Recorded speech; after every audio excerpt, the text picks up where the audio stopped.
जय श्री कृष्ण।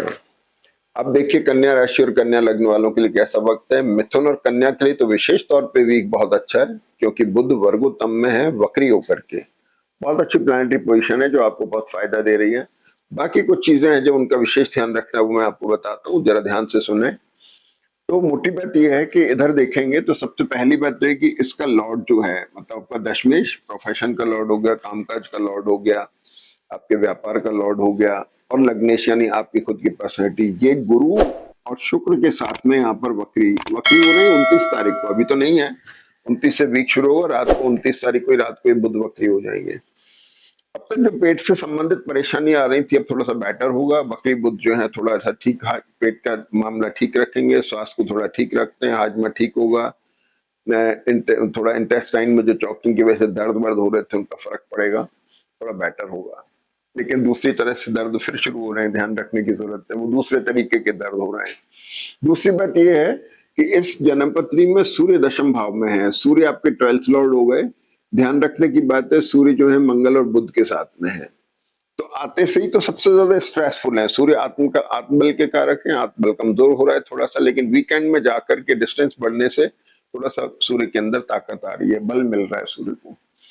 दूसरी बात यह है कि शनि आपके सप्तम भाव में बैठे हुए हैं, शनि आपके 6th लॉर्ड हैं। ध्यान रखने की बात है, स्पाउस की हेल्थ का ध्यान रखना है, मैरिटल बिजनेस रिलेशनशिप में ध्यान रखना है, अगर नौकरी पेशे में तो एम्प्लॉयर के साथ रिलेशनशिप का ध्यान रखना है। सूर्य जो वहां पर बैठे हैं राहु के नक्षत्र के, थोड़ा इरिटेशन ला सकते हैं, तो अपने एम्प्लॉयर के साथ में अच्छा रिलेशन बना के रखें। जिनके साथ में भी आपका वर्किंग रिलेशनशिप है, प्रोफेशनल रिलेशनशिप में उन लोगों के साथ बैठ रहे हैं। सूर्य थोड़ा सा कहना चाहिए इरिटेटिंग है यहाँ पर, तो थोड़ा ध्यान रखने की जरूरत है। पेरेंट्स की हेल्थ का भी ध्यान रखें, ये चीज हो गई। अगली बात ये हो गई कि राहु और केतु आपके 6ठे और 8वें स्थान दशम में बैठे हुए हैं। ये बड़ा इंपॉर्टेंट कॉम्बिनेशन है। मंगल यहाँ पर है, मंगल की दृष्टि केतु पर है, तो केतु जो है यहाँ मंगल से दृष्ट होकर के बड़े एक्यूट हो गए। अब केतु द्वादश में बैठे हुए हैं, केतु की दृष्टि चतुर्थ भाव पे हुई, आपके कमर का पोर्शन हो गया, कमर में दर्द होना, कंधे से कमर के बीच में किसी तरह का पेन होना, स्पाइन में होना। 6ठे भाव पे दृष्टि है, तो बाएं और दाहिने तरफ शरीर के अंदर कहीं पे कोई तकलीफ हो सकती है, कंधे में, कम पैर के अंदर इंजरी, सर्जरी, कुछ भी पोजीशन बन सकती है। खासतौर पे हार्निया, अपेंडिक्स, स्टोन और शुगर पेशेंट्स को, ब्लड प्रेशर के पेशेंट्स को विशेष ध्यान रखने की जरूरत है।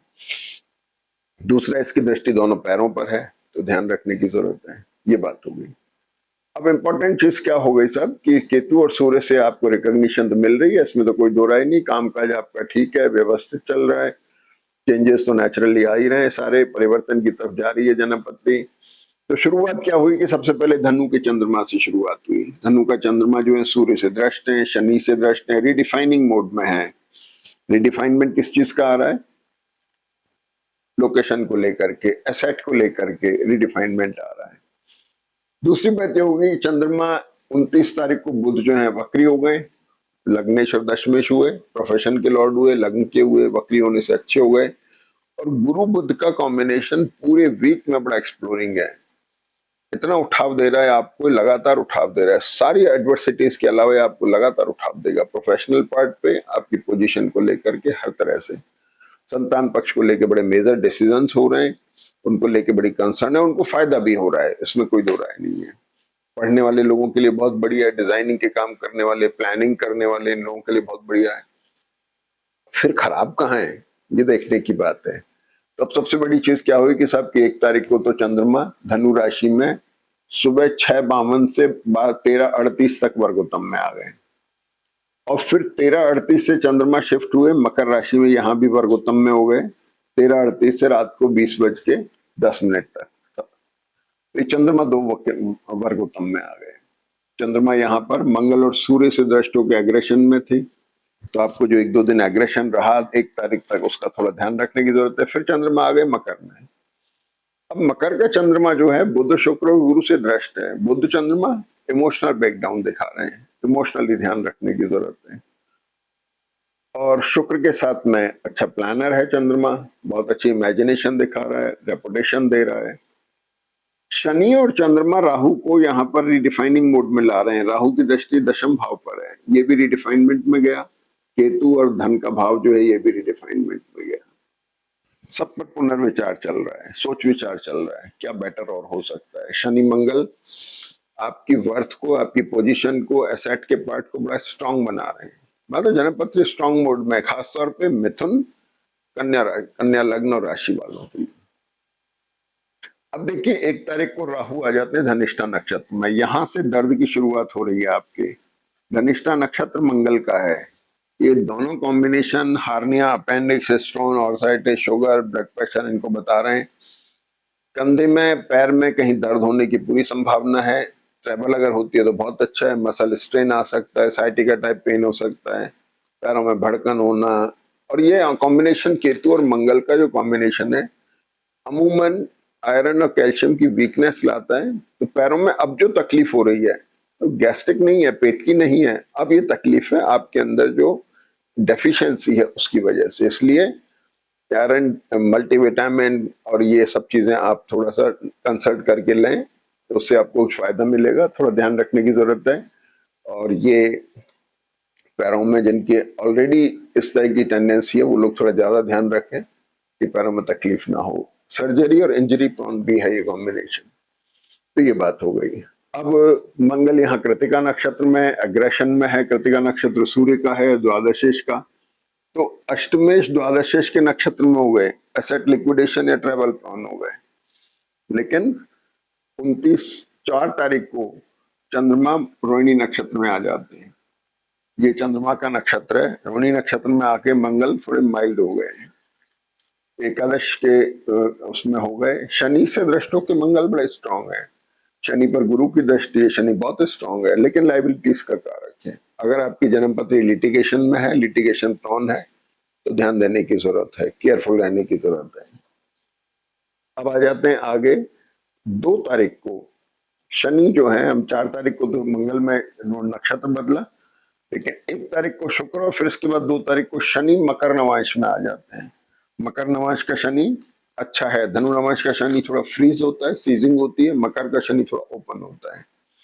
तो 6 लॉर्ड 7th में आके मैरिटल और बिजनेस रिलेशनशिप को थोड़ा लाइबिलिटी में बदल रहा है, उनको डिसीज कर रहा है। यानी कि मेंटल, फिजिकल, फाइनेंशियल किसी भी तरह की डिसीज हो सकती है। माइंडसेट ऐसा हो सकता है जो परेशानी करे। फिजिकल प्रॉब्लम आ सकती है। आप कोई नए रिलेशनशिप की तरफ जा रहे हैं, ऐसा ना हो कि आपको लाइबिलिटी में कन्वर्ट हो जाए। इन चीजों का थोड़ा ध्यान रखने की जरूरत है। और इसके बाद में 4 तारीख को शुक्र जो है ये, अब 2 तारीख की एक बार चर्चा और कर लें। 2 तारीख को मकर राशि का चंद्रमा जो है 9:28 से और 3 तारीख की 11:47 तक के श्रवण नक्षत्र में रहेगा। और श्रवण नक्षत्र चंद्रमा का अपना है, बुध के साथ में है। ये बहुत इंपॉर्टेंट कॉम्बिनेशन बन रहा है जो सडन गेन और सडन लॉस का कॉम्बिनेशन है। एकदम से पैसा आना चाहिए, लेकिन ध्यान रखना है निकल ना जाए। बच्चों को लेकर के महत्वपूर्ण निर्णय होंगे यहाँ पर। माइंडसेट थोड़ा सा इमोशनल सेंसिबल हो जाएगा, थोड़ी सेंसिटिविटी बढ़ेगी। अच्छी प्लानिंग, अगर आप अच्छे कंसल्टेंट हैं या कुछ, तो आपके उससे बड़ा फायदा होता दिखाई दे रहा है। और इसके बाद में 4 तारीख को शुक्र सिंह राशि में आ जाते हैं। तो सिंह राशि आपकी यहाँ हो गई। अब शुक्र यहाँ पर आ गई, लेकिन भाई ध्यान रखने की बात है, शुक्र जो है मंगल, राहु और केतु के बीच में है। इधर राहु का नक्षत्र मंगल और केतु, शुक्र स्ट्रेस में आ गए। धन का कारक, पैसा फ्रीज हो गया, बहुत ज्यादा है, आना चाहिए, नहीं हो रहा। घर में आपके ब्लड रिलेशन में कुछ लोग अगर हैं तो उनमें किसी को तकलीफ, इंजरी, सर्जरी या तकलीफ कुछ हो सकती है। भाग्य भाव का लॉर्ड भी यही हुआ। तो कुल मिलाकर के बात यह है कि शुक्र जो है आप प्रेशराइज हो गए, जो खास तौर पे आपके ट्रेवल करा सकते हैं, एसेट का लिक्विडेशन करा सकते हैं, फाइनेंशियल अप्स एंड डाउन्स कहेंगे, क्योंकि मंगल और केतु की पोजीशन जो उसको फ्रीज कर देती है कई बार। तो ये चीज दिखाई दे रही है। पूरे वीक में गुरु बुध बहुत अच्छे जा रहे हैं, एक्सप्लोर कर रहे हैं आपकी पोजीशन को, बहुत अच्छा बना रहे हैं, बेटर दे रहे हैं। प्रोफेशनल एसेट के पार्ट पे बहुत अच्छा दे रहे हैं। मंगल और बुध जो है सूर्य को थोड़ा रिलीज कर रहे हैं। रिलीज माने इजी कर रहे हैं। जो पहले शुरू में आते ही स्ट्रेसफुल था, वीकेंड में जाके थोड़ा रिलीज हुआ, आत्मबल बढ़ा, हिम्मत बढ़ी, हौसला बढ़ा। और प्रोफेशनल पार्ट पे, प्रोफेशन में या बिजनेस के अंदर थोड़ा सा रिलैक्स आया। तो ये सारी चीजें रही इस वीक के अंदर। तो वक्त वैसे अच्छा है, एक्सप्लोरिंग है, उठाव है, लेकिन ध्यान रखना है सेहत का, विशेष तौर पे स्वास्थ्य का विशेष ध्यान रखें। जय श्री कृष्ण।